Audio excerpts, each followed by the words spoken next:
Welcome to Russian History Retold, Episode 249, How the United States Saw Stalin and the USSR in 1943, Part 1. Last time, we learned about Russian Christmas and New Year celebrations. Today, we go in a completely different direction as we discuss how the American media portrayed Joseph Stalin and the USSR in 1943, when we're in the midst of World War II, and the Soviet Union is now our ally. My primary source of information on this topic comes from two of my close friends, Claire and David Zybert. Fellow Rotarians, they gave me the gift of the March 29, 1943 issue of Life magazine. The issue was devoted entirely to Joseph Stalin and the Soviet Union. Nevertheless, it is a glimpse into how the U.S. government wanted us to view their ally in World War II. As you know, it turned out very differently after the war's conclusion.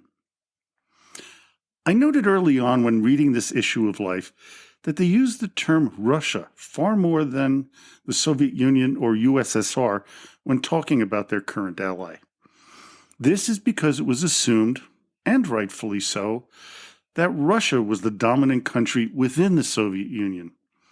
Nevertheless, they used the terms interchangeably, likely because the American public was familiar with Russia more than the term Soviet. The managing editor of Life magazine at the time was Henry R. Luce. He was an American magazine magnate who founded Time, Life, Fortune, and Sports Illustrated magazines. Luce had been called, quote, the most influential private citizen in America of his day, and this was especially true at the time of the publication of this issue. Life magazine was noted for its photography, which they stressed was very difficult to come by in Russia because of the control of the government of every facet of Russian life. One of the main contributors of many of the pictures appearing in the magazine, especially of the German army, was Vladimir Musinov. He captured the camera of a fallen German photographer and got the pictures developed and sent back to the United States. What was interesting was that the chemicals and paper needed to produce the images came from Leningrad, which was under siege at the time. How they were able to circumvent the blockade is a story lost to time. I'm going to start talking about what Life said about the Soviet Union with their description of this particular issue. It appears on page 13 as an entitled, quote, special issue on the USSR. Quote, of all the great countries of the world, the USSR is least known to Americans. For 25 years, the Soviet Union has lived and grown behind a wall of secrecy and suspicion. Within the Soviet state, free journalism did not exist. Foreign reporters were rigidly restricted, and foreign photographers were generally stopped at the borders. Hence, the world's picture of the USSR today has been formed through a haze of propaganda, pro and con. In this special issue, Life has tried to apply to the USSR the methods of objective pictorial journalism. Because of the scarcity of good pictures and unbiased information, the task has been difficult. But Life has tapped every available source and used every effort to present a true picture of the country whose power and greatness is the greatest political fact to emerge from this war. As you can hear, Life magazine's editors and writers have placed a caveat on what they present in this issue. They knew that the Soviet Union was a closed country and that they would have a hard time giving an accurate picture of the country. You will see what I mean as we explore this important historical document. The first article is about the Lend-Lease program that the United States oversaw. At the time of this article, the United States had, quote-unquote, lent the Soviet Union $1.825 billion in aid. In 2023 dollars, That would equal $31.3 billion, a truly staggering amount. The Lend-Lease program was a policy under which the United States supplied the United Kingdom, the Soviet Union, and other allied nations with food, oil, and materiel between 1941 and 1945. It was given on the basis that such help was essential for the defense of the United States. This aid included warships and warplanes, along with other weaponry. It was signed into law on March 11, 1941, and ended on September 20, 1945. In general, the aid was free, although some hardware, such as ships, was supposed to be returned after the war. The USSR did not return any of the hardware post-World War II, but then again, neither did any of the other allies. The idea of returning the hardware was just a means of getting the bill passed through the U.S. Congress. President Roosevelt, in a press conference, made the following pitch, quote, "What do I do in such a crisis? I don't say, neighbor, my garden hose cost me $15. You'll have to pay me $15 for it. I don't want $15. I want my garden hose back after the fire is over." To which Republican Senator Robert Taft responded, quote, "Lending war equipment is a good deal like lending chewing gum. You certainly don't want the same gum back." The Soviet Union was receiving a large number of tanks, planes, and food, but the Soviet people were not told where the supplies were coming from, which frustrated both the U.S. government and the American people. As reported by Life, quote, "Russia's reception of these tools of war has been somewhat enigmatic. U.S. officers stationed at the Russian supply base in Iran, funnel for all goods shipped via the southern route, report that Red Army pilots have expressed vast enthusiasm for the low-fighting Air Cobra and the fast A-20 attack bombers, which are ideally suited for providing air support to the Russian armies. On the other hand, Soviet military authorities have repeatedly turned down U.S. requests for permission to observe Lend-Lease equipment in operation at the Russian front. Americans do not know for certain how our tanks, planes, and trucks behave once they have left the U.S. assembly plants in Iran. In return for assistance, which the U.S. is willing and happy to give, American officials sometimes wish their Russian customers would be a little bit more candid, a little more extroverted, a little more informative as to their overall strategic requirements and aims."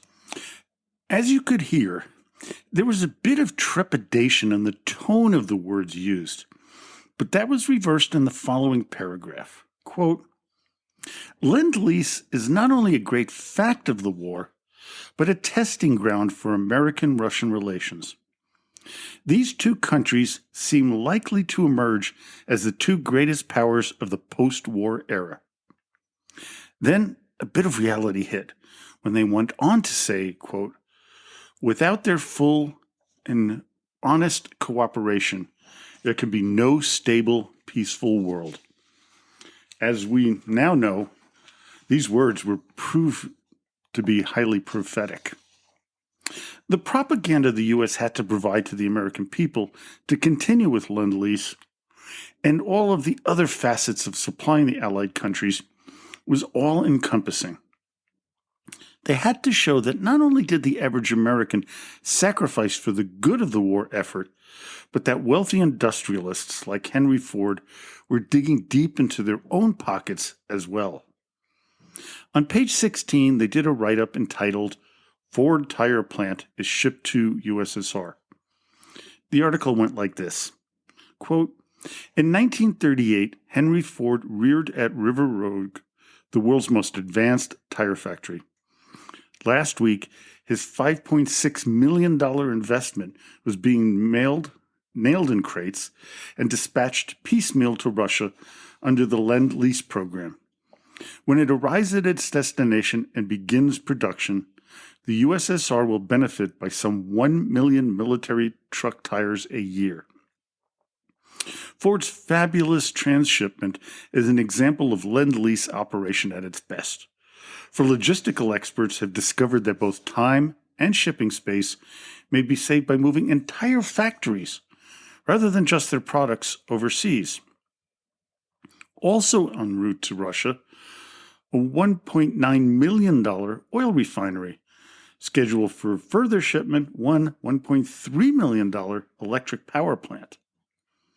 When Mr. Ford completed his great River Road tire factory during peacetime 5 years ago, he fitted the last link in his great raw materials to finished automobile production chain. Now, in the absence of rubber and civilian pleasure cars, he is disposing of a peacetime plant he can no longer use. In return for his plant, Mr. Ford is getting Lend-Lease cash. By the end of last week, all of his giant Banbury presses have been created and ready to move. His 5-ton mill rollers had received anti-rust treatment and were being created. But several weeks' work still remained.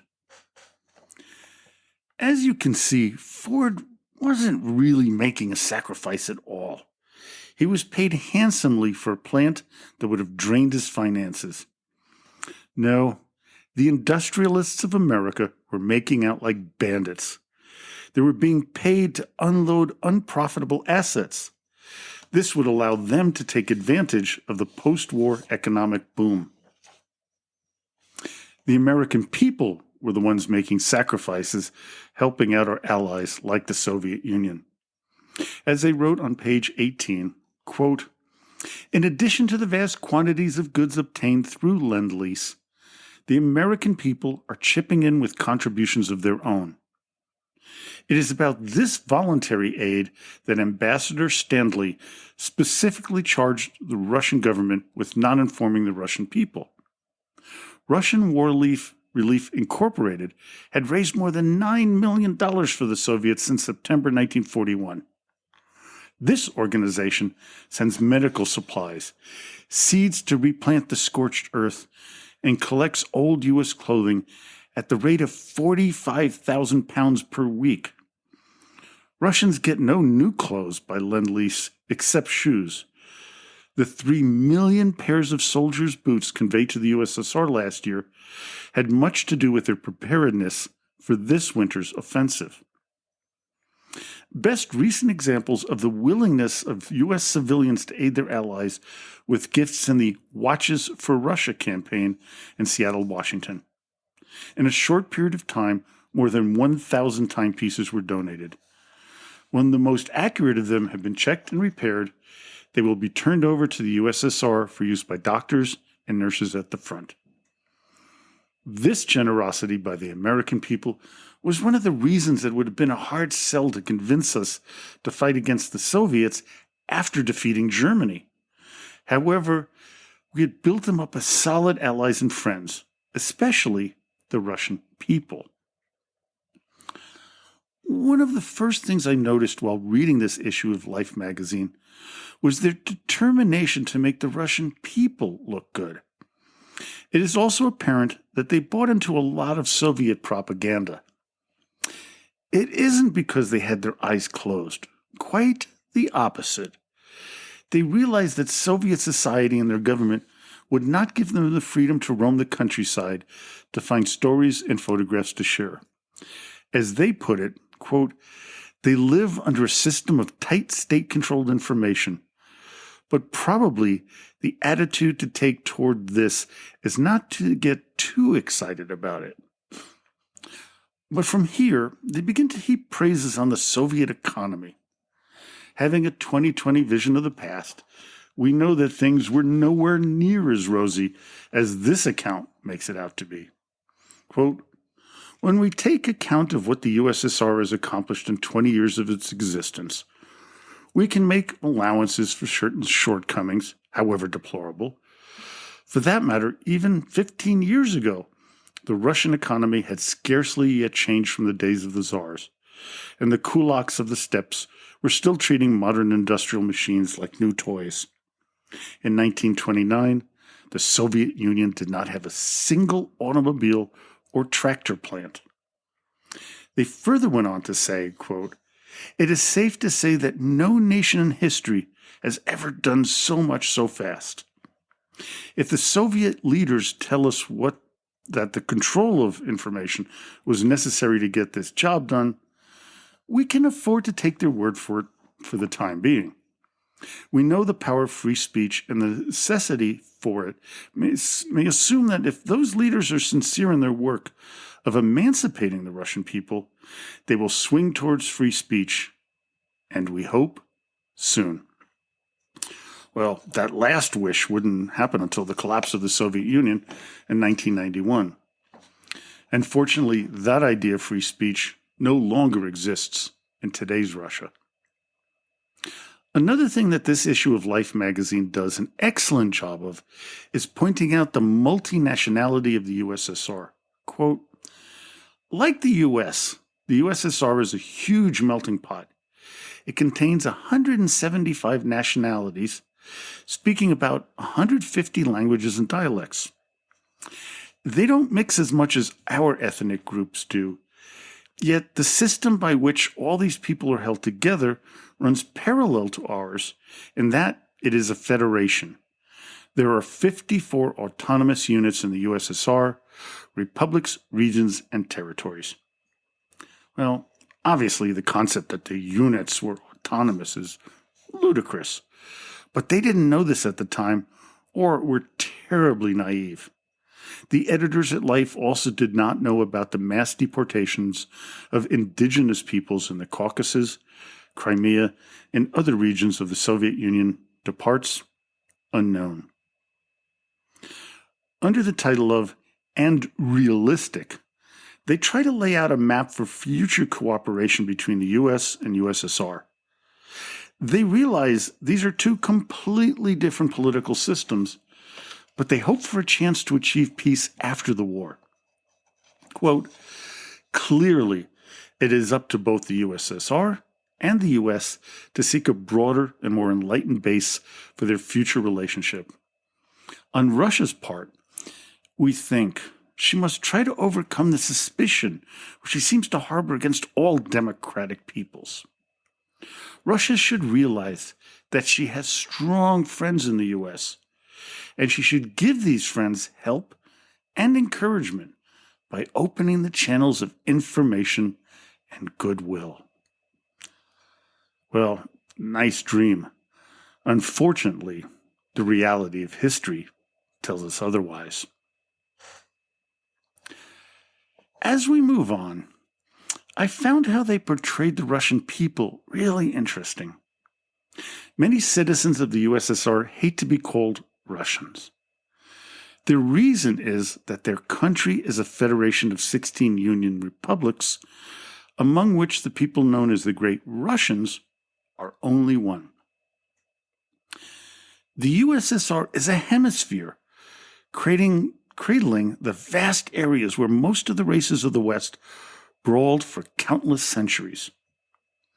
It is a huge melting pot of bloods, ranging from the tundra dwellers and the Muslim nomads of the steppes to Buddhist Mongols and city men of the West.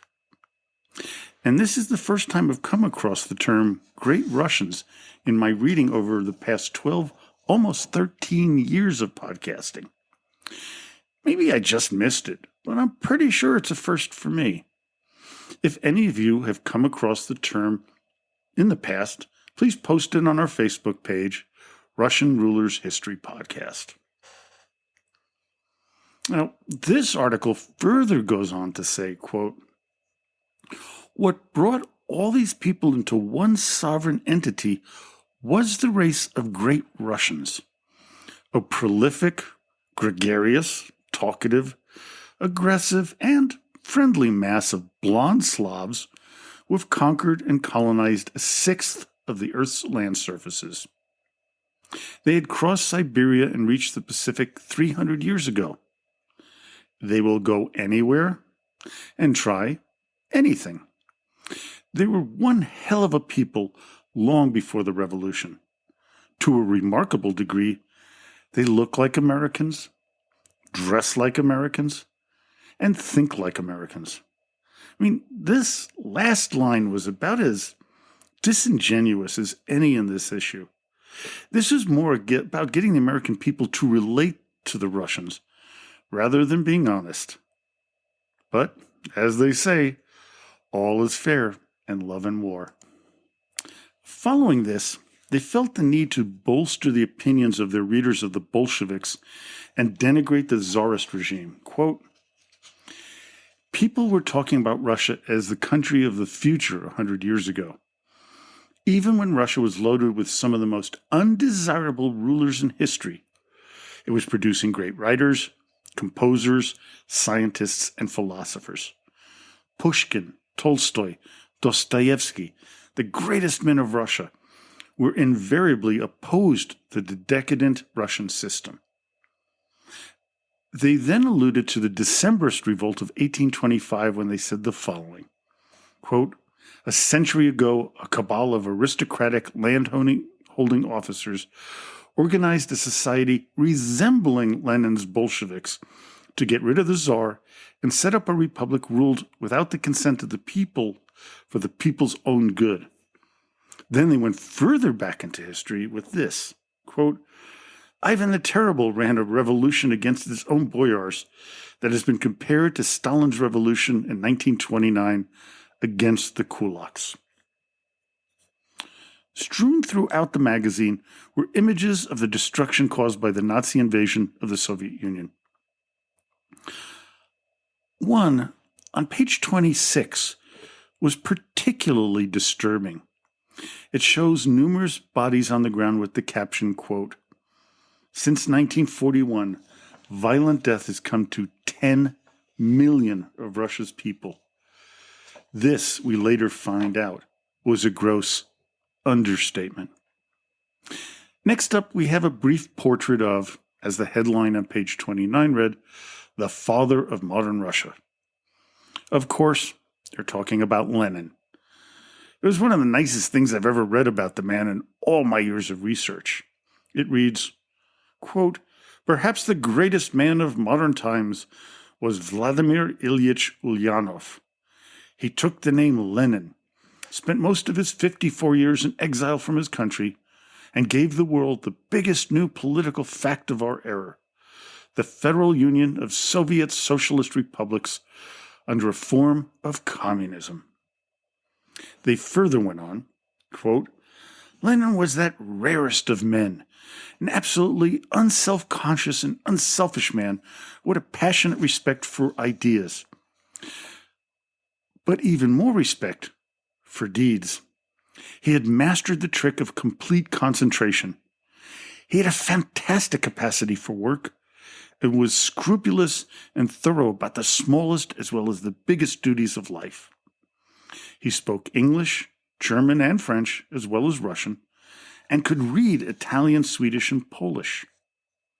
He was a normal, well-balanced man who was dedicated to rescuing 140 million people from a brutal and incompetent tyranny. He did what he set out to do. Lenin did not make the revolution in Russia, nor did any one organized group of men, but he made the revolution make sense and saved it from much of the folly of the French Revolution. It is impossible to imagine what history of Russia and the world would have been had he not lived.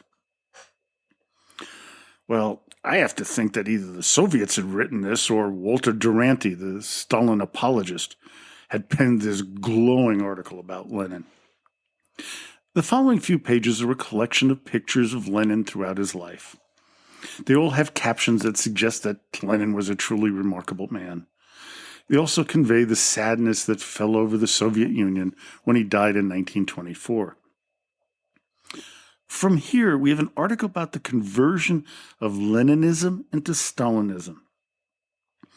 It reads like something that was written with the approval of Uncle Joe.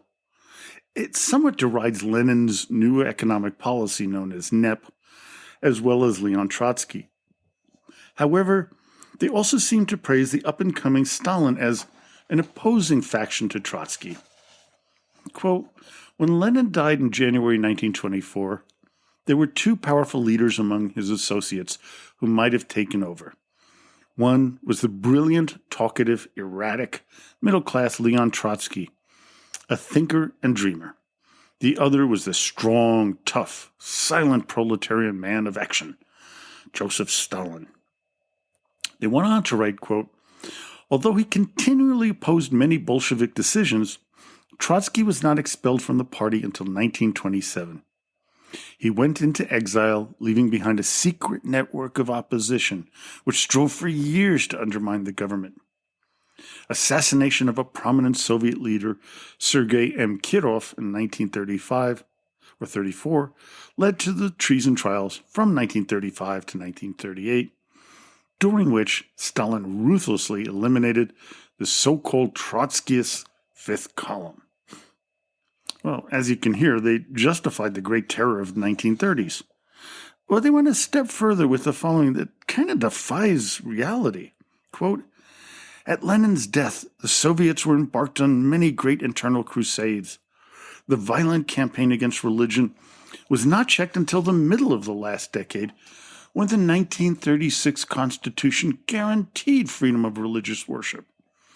Other early crusades were against bourgeois concepts of the family and morality. But now the pendulum has swung the other way. Divorces are harder to obtain, the family is glorified, and sexual looseness is condemned. As you can see, the buildup of Stalin and the Soviet system was in full force. The next stage of showing how much the Soviets were our friends and allies was to show off their leadership. The article about them begins with this paragraph. Quote, government, regardless of political character, are only as efficient as their leaders. Leaders of the Union of Soviet Socialist Republics are, above all, extremely efficient administrators. They did not achieve high office because of their personalities, their looks, their voices, their families, or their education. They fought to the top crust because they were able to prove themselves tough, intelligent executives loyal to the USSR. Well, I hope you enjoyed today's episode. And before we go on, I wish you all a Happy New Year. This is the first episode of 2023. I have a lot of great stories planned and episodes already written up for the following year. You can find out what they are if you join us on Facebook at the Russian Rulers History Podcast. I've listed what I'm going to be producing, and I've got plans through May of this year already. So join me next time as we continue to go through the Life magazine issue of March 29th, 1941. We will begin with their description of the foremost leaders of the Soviet Union, not named Stalin. They include Lazar Kaganovich, Anastas Mikoyan, Andrei Zhdanov, Lavrenti Beria, Klavdia Nikolaeva, Nikolai Shvernik, Alexei Shcherbakov, and Nikolai Vozhnesky. So until next time, до свидания и спасибо за внимание.